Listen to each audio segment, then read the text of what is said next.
Clay Hendrix is the head football coach here at Furman University and is kind enough to come and spend some time with us. Been in player meetings this week, and just like we say all the time, there's never really an off-season, Coach, is there?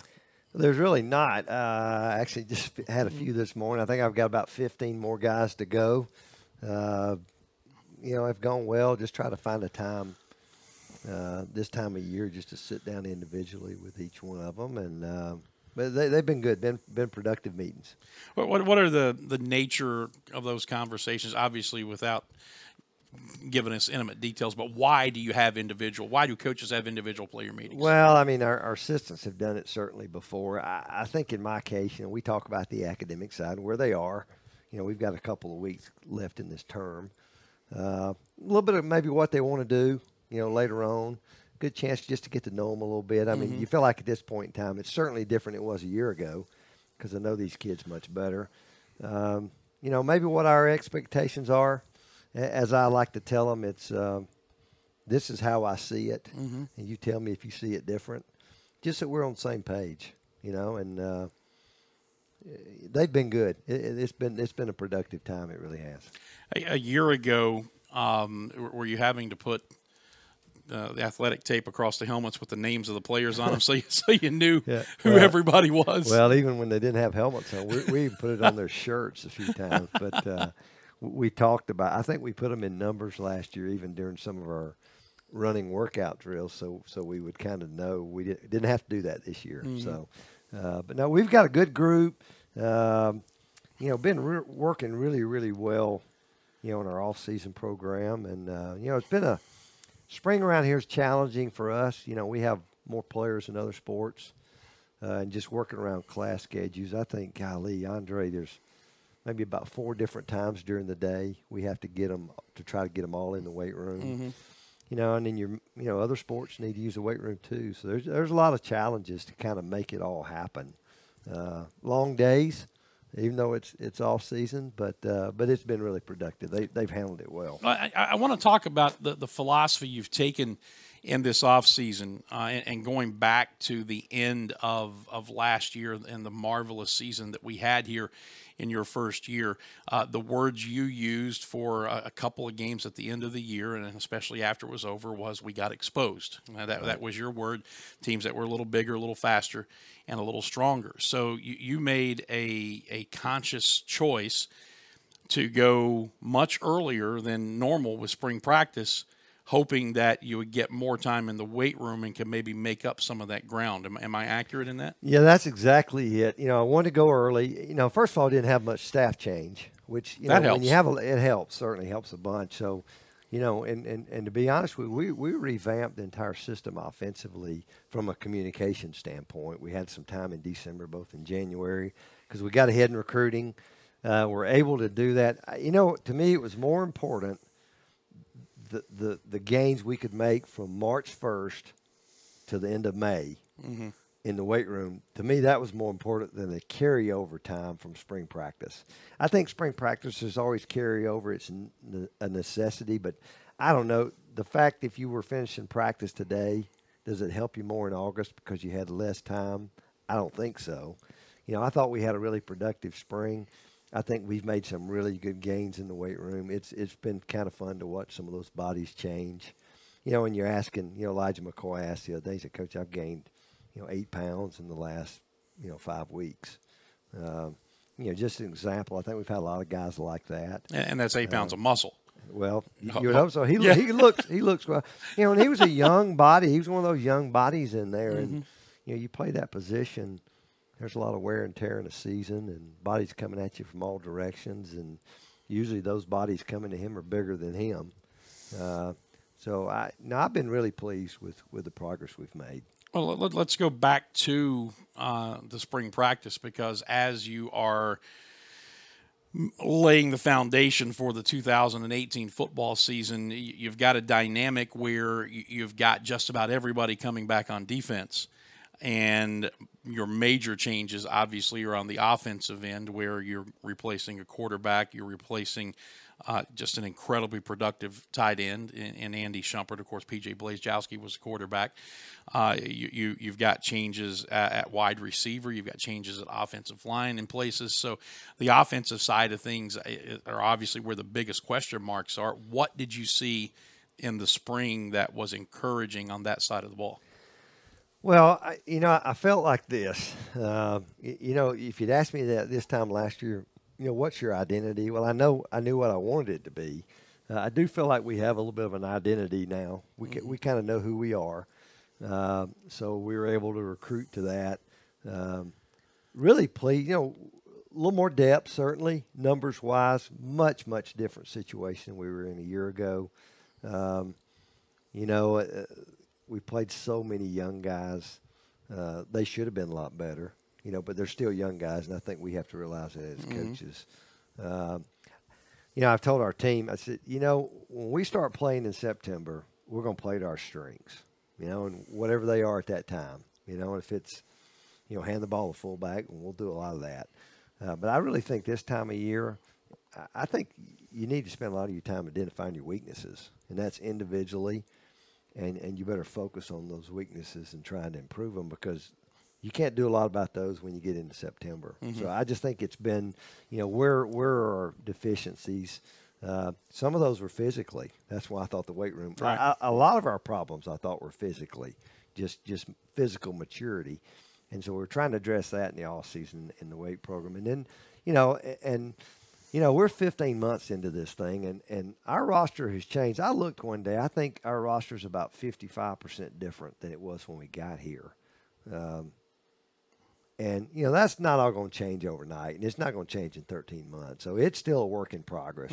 We still got a few positions we're really thin at. You have things happen. You have injuries, that can affect you. And, we had a few – inside linebacker is obviously a good key. Just, we had a lot of attrition at that position throughout the season, and it's still not where we want it to be. But, going back just the spring, we're just so far ahead. Coaches much more comfortable with what they're doing. Yeah. They're working together. All those factors. How about the dynamic now of George Quarles taking over as the offensive coordinator? Well, I told you before, part of my plan when I came here, I felt like I had two guys that could any day you almost could switch them out, and I really smooth transition. I think it's been a good move for George. It's been good for us. I hadn't missed it. I hadn't seen anything change there. I think all those other guys with him are that much better. It's like any time I think other guys' roles changed a little bit.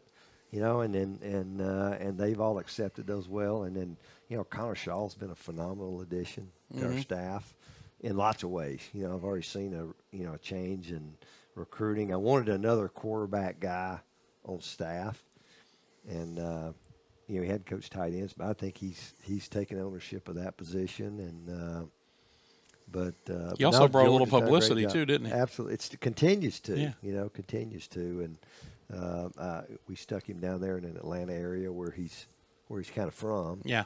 And then he's got some area in South Carolina, but smart guy, really good worker. He kind of fits the mold of the guys we were looking for, when we all started this. This is Furman football coach Clay Hendrix just giving us a little state of the offseason update here on the Dan Scott Show.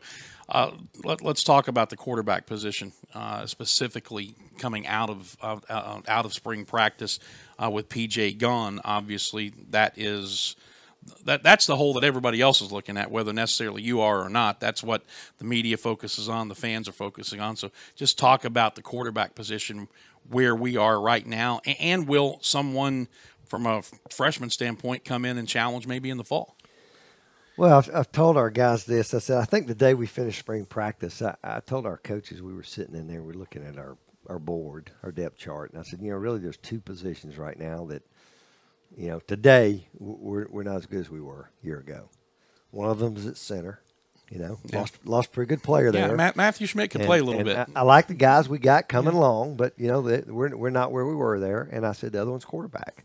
There's no knock on the guys we have right now. We had a senior who played a lot of football, had a really productive year, but I like the guys we have. Really those two guys. I actually met with both of them yesterday. It's Jamar and Harris, and. You know what? I think the way our system is set up, and it's pretty simple. It's take care of the ball. Play within our offense. I think we would, those two guys, they can do everything we ask them to do. But if one guy's in there opposed to the other one, the emphasis might change a little bit. As far as what you do ask them to do. I told them both. I said, the nature of who we are, we're going to get some guys open. If we can run the ball like we want to run the ball, I said, we just got to be able to hit open receivers. I said, PJ did a great job of that. Or we asked you to make a lot of tight window throws. Not a lot. There's times you got to do that. But just being productive. And I think when it comes back to, when you want to do those things, it comes back is just fundamentally, how good are we? And mechanically, can we hit those open receivers? Can we take care of the ball? Certainly can we get in the right play? Can we make some changes and those type things if we need to? And, they're both capable of making plays with their feet. And then, and the two guys coming in will be interesting. We'll certainly give them an opportunity to get in there and compete. I hope we get, as a program, we get to the point where it's really, really hard for a freshman to come and take the place of an old guy because we're developing those old guys. Our program's not there yet. There's still going to be a handful of guys I know that are going to have to play some kind of role. But I was really pleased how those two guys came along. Both played with some poise, and they had chances to make plays. Jamar, we tackled Jamar some in the spring. That's something I hadn't done a lot. Is that just to get him accustomed to getting hit? Just to get him accustomed to doing it, because you got at some point he's got to do it before you play a game. I'm not sure I wouldn't do it in August. I felt like Harris had been in that situation a little bit more. He had proven he would kind of take care of the ball. So, but I thought Jamar handled it well. Both those guys played with some poise, and it'll be fun to watch them develop, throughout the offseason. Talking about the center spot, again, Matthew Schmidt had such a phenomenal year and won all the awards and is hoping now to go on and continue his career professionally. That is the anchor, obviously, of your offensive line. What does it look like behind him now, and what does the rest of your line look like? Well, I've been really pleased. Pete Lusk has done a great job with that group. You finally kind of feel like, all right, you look at who the guys are on the board and who you're playing with, you kind of feel like you're starting to get enough of the pieces in place. You're kind of trying to get athletically where you want to be. One of the goals I had to that group, we got to be more athletic up there, and we'd certainly love to be big and athletic. But Cole Neely was a true freshman who was our backup last year, and I wish we could have redshirted him. When John Bockhorst got hurt in August, that kind of eliminated that chance. But I thought Cole made some great progress in the spring. One of the things we've done, we've just trying to solidify that position a little bit. We moved Reed Krober in there. And right now in the Southern Conference, it's almost like it's part of the contract. You have to play an odd front defense. So there are a lot of people in our league that have a good nose sitting right over the center, and so which creates, a little more of a necessity at that position. You're not uncovered out chasing the linebacker all the time. And so we tried to solidify that. Caleb Iowa spent the entire spring at center. I don't think he'll end up staying there, but I think that time will be invaluable to him. And then, John Bockhorst is coming off the ACL, which there's no reason he shouldn't be 100%. So right now, if it was today, I'd say it'd be Reed, Cole, and John will be the three guys going forward that'll kind of fight it out at that spot. I think Reed's played every position. I hadn't had many guys do that in my career. The guy's a redshirt freshman, and I think he's played every position. And some of that out of necessity, obviously, right? Yeah, a little bit. We made a decision after about 3 games last year to move him to guard just to try to solidify that a little bit. And, you know, that group, I've told them, you know, we need to become a little more durable. I guess I can use the word tougher. You know, there's times we need to be a little tougher in there. Yeah. You know, but right now it's just having some young guys, you know, continue to develop. And Well, you want your offensive line. I've always heard you want your offensive line to have a little bit of a mean streak. No question. And it's There got to be smiles when I says that. When well, I said that. there's a little bit of recruiting involved in that, and that's developing players. And I certainly have seen a change in that group and in the way they work. You know, hired Andre Bernardi in the weight room there, and I think anytime you replace a good person, you want to continue to hire good people. And somebody asked me, I said, we had an absolute home run with that hire. Yeah. It's been phenomenal, and just hearing the response of our players, and he's been working the heck out of them, but they just almost kind of seem to enjoy it. You know, they've taken the attitude a little bit about the way we've practiced. You know, we tried to streamline, limit the amount of time we're in there, yet, really picking up the tempo. And it has been a really, really positive. I want to go into a little more detail about Coach Bernardi in just a minute, but I can't help but think, as you're sitting here talking and you're getting Pete Lusk, credit for what he's done with the offensive line. Let's not pretend that the old offensive line coach here doesn't keep a special eye on what's going on up front. I mean, you can't walk away from your nature, can you? Well, probably not. One of the things I was asked, about being a head coach, I was always afraid I wouldn't get a chance to coach, and Pete lets me come down there and get in the way sometimes. And that group is a continue to be a work in progress. But I think sometimes, even as a coach, how can you best help your team? Well, I think that's probably where I have the best chance to help our team in a lot of ways, and so it's given us that opportunity to do that. And having a guy like Pete. You had played for me. He was that kind of guy, as a player, and he gets it, and it's been fun. Watch that group develop, and I try to be as impartial as I can. When it gets into a little bit of offense, defense, I try to be one of those guys that, I know this. When we can be really, really good on defense, it's a whole lot easier to play offense. Yeah. And we try to take that approach, everything from recruiting to how we set up practice. We don't want to neglect anything, but we're trying to do what we can to help those guys on that side of the ball. Because of the injuries and everything that transpired early last season, so many guys got pressed into playing time perhaps before they were ready, and we saw some really good young players start to develop and some stories start to develop out of that. On the defensive side of the ball, with graduation and I think some of the natural attrition that happens every offseason, correct me if I'm wrong now, but is it 20 of the top 22 on the depth chart who return from last year on the defensive side of the ball? That's close. I don't know the exact number, but I'd say you're pretty close to being right there. I think the key for those guys is we do have a lot of production coming back. And we've talked as a team, there's some areas we need to be more productive. But we do have a lot of guys coming back. It certainly was a little different feeling out there this spring, just having some older guys. We really are able to redshirt very few guys, a handful of guys, but there are some guys that can help us that we're fortunately able to redshirt and hopefully do a little bit more of that going forward. But we just got to continue to improve over there. I think we're at least to the point now where the fundamental part can be, when you aren't spending all your time just trying to teach them what to do. Yeah. Then you really got a chance to focus on the fundamental aspect, which really gives you a chance to accelerate your, ability to grow as a player. And, certainly we have guys that have been in the system now. Coaches have been in the system, and understanding maybe the strengths and weaknesses of your players, but having a chance really to focus on the fundamental part of it. I thought it's where we made some of our best progress this spring. But because you have so much of that depth returning from that defensive unit, what was it tempting during the spring to say, Chad, go do your thing, and we're going to focus on the holes on the offensive side? Talking about Chad Staggs, the defensive coordinator. Well, we have to do so much just where we are numbers-wise. We do so much stuff against each other, good on good, which I think has really helped us.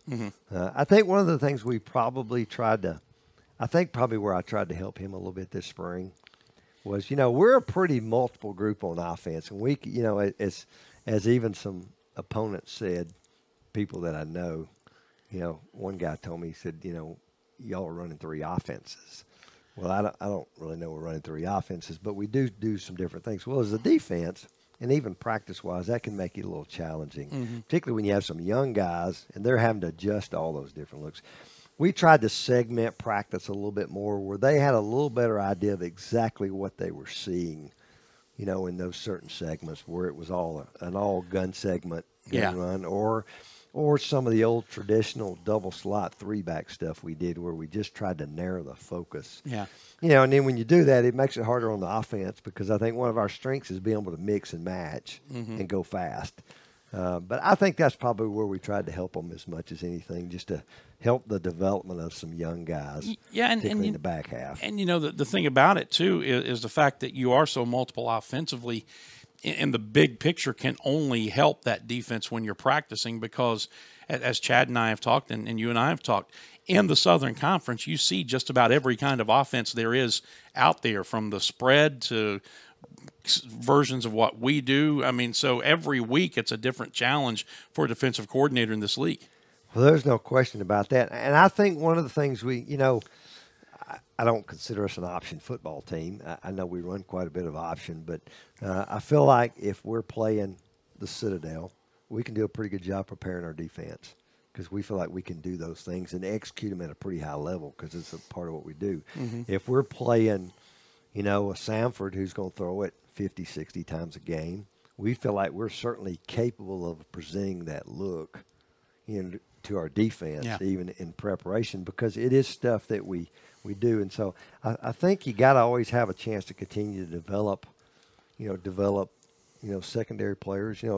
If your secondary never gets to see a pretty sophisticated passing game, with 3 and 4 wides and the gun and some drop back, it's kind of hard for them to develop.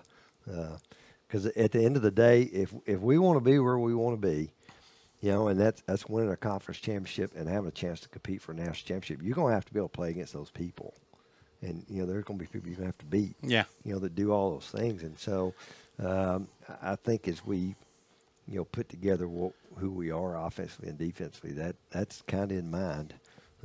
Yet still being different enough that makes you hard to prepare for. Continuing to visit with Furman football coach Clay Hendrix, just a couple more things, and I'll let you go and really appreciate your time. The transfers that have been assimilated into the program now, it's not something that happens very often here at Furman, really in any sport, because of academics, and I think everybody knows that story. But you did bring 3 transfers in. How do they look? What does the fit look like? Where do you see them fitting into what's going on? Well, it's been fine. They were kids that I knew about before, and I think for us, anytime we take a kid, it's no different if it's a high school kid that I just think you want to make sure there are fits here, which they all 3 were. Certainly athletically, academically, can they understand that it's going to be challenging academically? Can they appreciate what the degree is going to do for them? Is football important to them? And if there are, you try to ask all the questions and are there red flags? And, I've always had a little bit of a say it. I just think, guys that are transferring, you do need to look long and hard why, and what's going to be different if they're here. But all those guys were good fits here. And, but they get here and you find out they're no different than the other guys. They have some challenges in school. They have some challenges, physically. They get banged up just like anybody else. But they fit here. They fit in with our guys. And I didn't really feel like that. The last thing I would do is try to get in some kind of a quick fix. And it was kind of the same way with that offensive line group.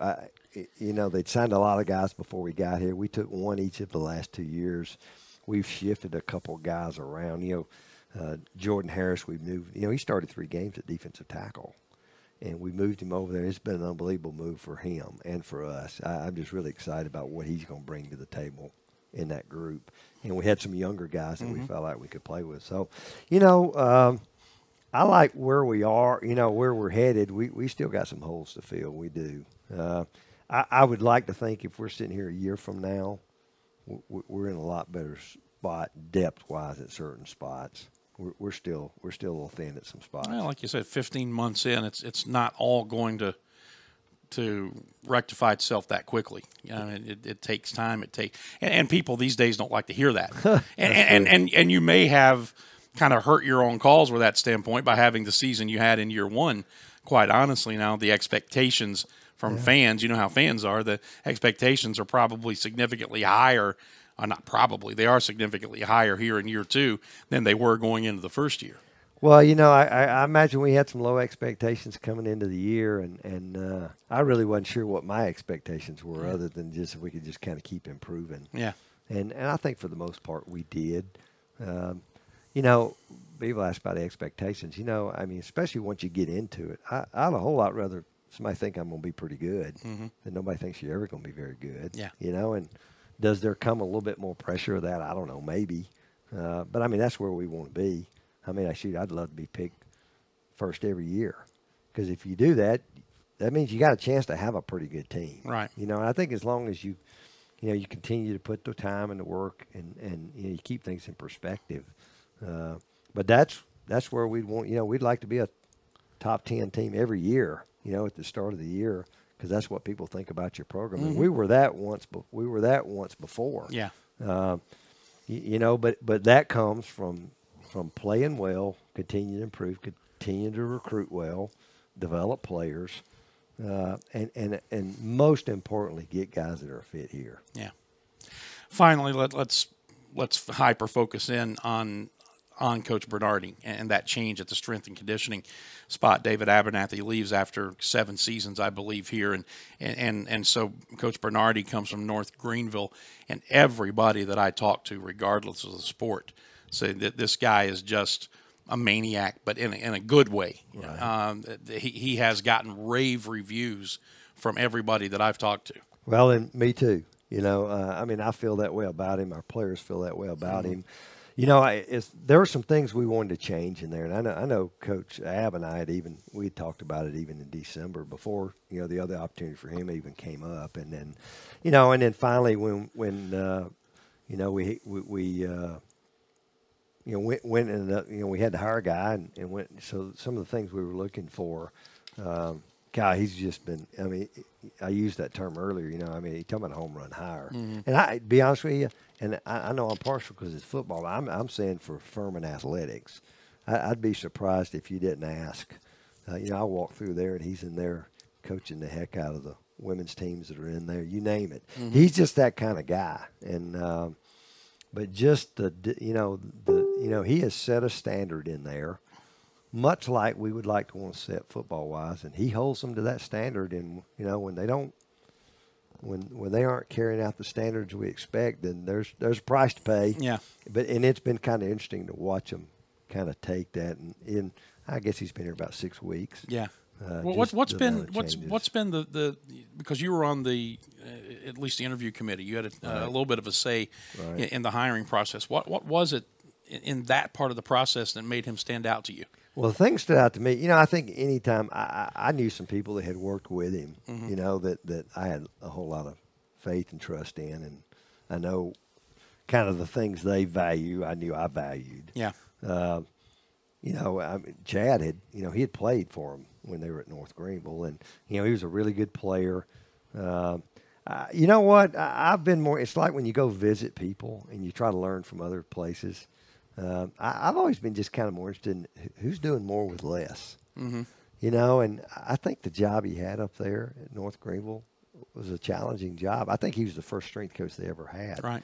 The numbers of teams, resources, and just to watch the job that he did and enthusiasm and everything I was told, and I it's kind of like in recruiting. I asked all the questions, but everything I was told that's about how it's been.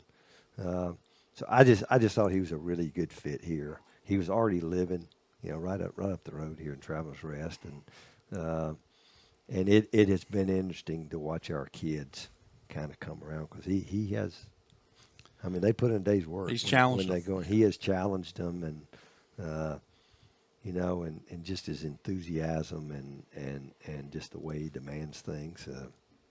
Like I said, it has been, that is such a huge part of athletics in general, but particularly a Division I football program, and I couldn't be happier with how it's going. And as we wrap it up, we're heading down the stretch here. The school year is just about over, heading into the summertime. You seem to be really excited about this upcoming season.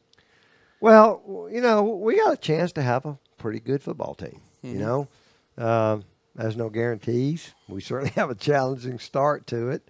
The schedule's not easy. Won't be easy to start with. But you know, I think we have enough players in place. I do feel like I know who we have. This time last year, I didn't feel like I knew our team real well, so I wasn't really sure. I do know we're going to play a few freshmen. I think our recruiting has gone well again. We'll have to be lucky, you know, a little bit lucky from an injury standpoint. But a lot of that this time of year is becoming more durable, and you do that by really preparing well.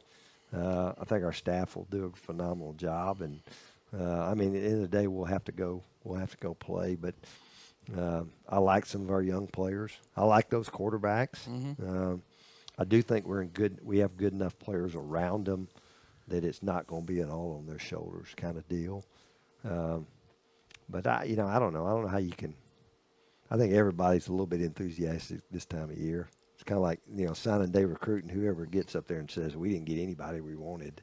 Yeah, I'm still waiting for the first coach to do that, by the way. But but yeah, I'd say this. I think we have enough good players. We are thin at some spots, and I just like the way they're working. You know, I just do, and I like our organization, everything from our trainers and our equipment people and you name it. I think everybody's on the same page. Good deal. I like to hear that. Thank you for coming and spending a little bit of extended time with us and catching up. And hey, let's keep the hard work rolling, and it'll be here before we know it. It will certainly be here before you know it. I appreciate it. Thank you, All man. right, thank you. That is head football coach Clay Hendrix.